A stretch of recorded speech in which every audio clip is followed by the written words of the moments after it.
अस्सलाम वालेकुम।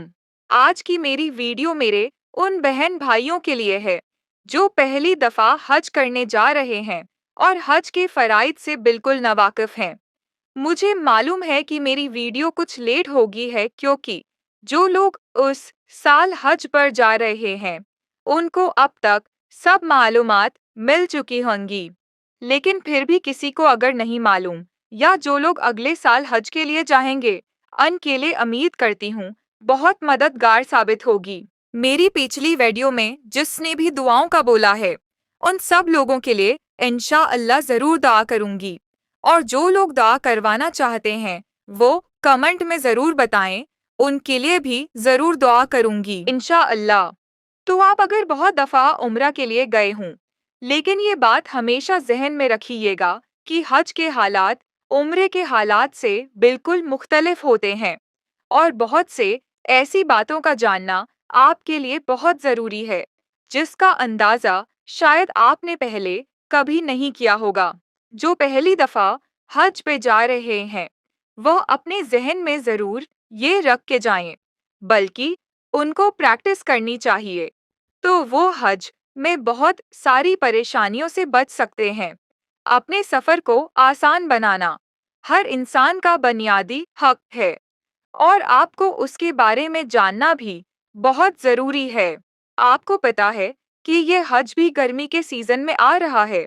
यह हज आखिरी हज होगा जो गर्मी के सीज़न में आएगा। उसके बाद 16 साल तक जितने भी हज आएंगे इंशा अल्लाह सर्दी के सीज़न में आएंगे। सबसे पहले तो हम लोग ये सोचते हैं कि हमें ज़्यादा मालूमात करने की क्या ज़रूरत है जो सब हाजी कर रहे होंगे, हम लोग भी वही कर लेंगे। तो सबसे बड़ी परेशानी आपकी यही से शुरू हो जाती है। हो सकता है अगला भी यही सोच के गया हो, वो सही तरह से अरकान को उस तरह से अदा नहीं कर रहा हो। अगर आप इनफरादी तौर पर सब कुछ हज के बारे में सीख के जाएंगे तो न सिर्फ आप अपने लिए फ़ायदा मंद साबित होंगे, बल्कि आप दूसरों के लिए भी सवाब कार बनेंगे। जी नाजरीन, सबसे पहले नंबर पे आ जाता है कि जो सबसे मेन पॉइंट है वो वॉक करना है।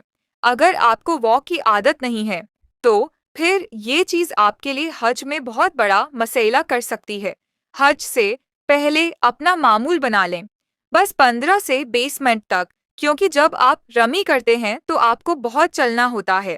अगर आपको वॉक की आदत होगी तो आप थकेंगे नहीं। आपने अक्सर हाजियों से सुना होगा कि चल चल के हमारे पाँव सूज गए हैं, तो ये उस वजह से होता है कि जब आप वॉक ज़्यादा नहीं करते। अगर आप वॉक के आदी नहीं हैं तो आपने अपना रूटीन पहले इस तरह से सेट करना है। और दूसरे नंबर पर जो सबसे ज़्यादा चीज़ हमें परेशान करती है वहाँ जाके वह है हमारे सोने और जागने की रूटीन। जाहिर सी बात है हम अपने सफ़र पर जा रहे हैं और सफ़र में सोने जागने की कोई रूटीन नहीं होती।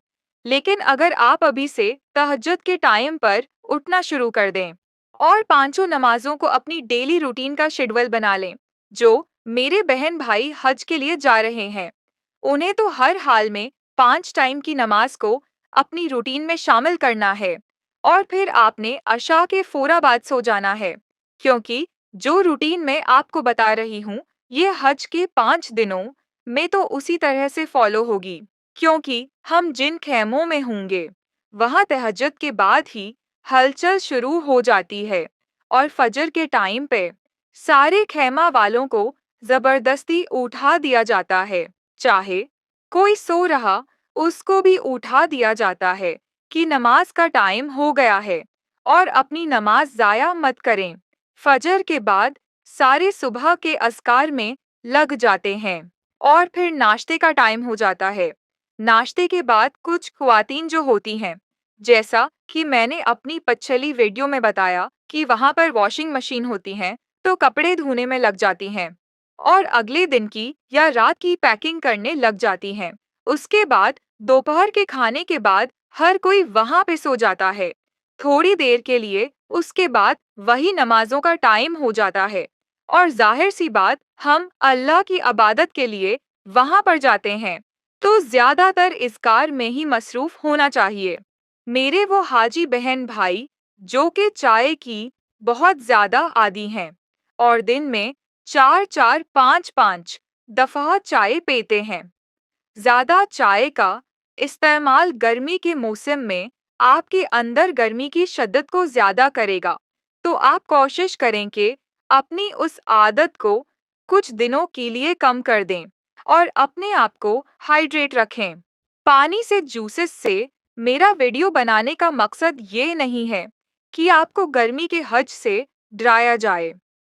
मेरा सिर्फ मकसद ये है कि आपको हालात से आगाह करो। आप अल्लाह ताला के मेहमान हैं और वहां जाकर अल्लाह वैसे ही आपको हिम्मत और ताकत दे देते हैं। सफ़र करने से पहले वहां की सारी मालूमात इकट्ठी करना हम सबका फ़र्ज है। तीसरी अहम बात कि जब भी आप अपने खेमे से निकलें, तो अपने खेमे की तस्वीर ज़रूर ले लें, क्योंकि खेमे सारे एक जैसे होते हैं। अक्सर लोग अपना रास्ता भूल जाते हैं। अगर आपके साथ कोई बुजुर्ग है, तो कोशिश करें कि उनको अपने साथ लेकर जाएं, क्योंकि ऐसे मौका पे अक्सर बुजुर्ग गम हो जाते हैं। जी नाज़रीन, आपने मिर्च मसाले वाले खाने कम करें। ऐसे खाने शुरू कर दें जो मिर्चों के बगैर हो या मिर्च न होने के बराबर हो। उसका फायदा आपको क्या होगा? क्योंकि जिस कंट्री आप जा रहे हैं, वहाँ पे मिर्च मसाले वाले खाने नहीं खाए जाते हैं, क्योंकि पेट का खराब होना, वो भी हज के दिनों में आप बिल्कुल अफोर्ड नहीं कर सकते। आपको 5 दिनों में ऐसे खाने मिलेंगे जो बिल्कुल मिर्च मसालों के बगैर होंगे या कम मिर्च मसाले के होंगे, तो उससे क्या होगा? जब एकदम से आपकी रूटीन मिर्च मसालों से बगैर मिर्चों की तरफ आएगी, तो आपका पेट खराब नहीं होगा। हज हमें बहुत सब्र सिखाता है, इसलिए कोशिश करें कि सब्र से काम लें। बहुत से ऐसे मौका होते हैं जिनमें आप अपना सब्र खो देते हैं। यही वो वक्त होता है जहां आपने सब्र से काम लेना होता है। तो मेरे प्यारे भाइयों और बहनों, बहुत से अहम पॉइंट्स हैं जो मैंने आपसे शेयर किए हैं। अगर कुछ रह गए हों तो आप कमेंट में ज़रूर बताएगा।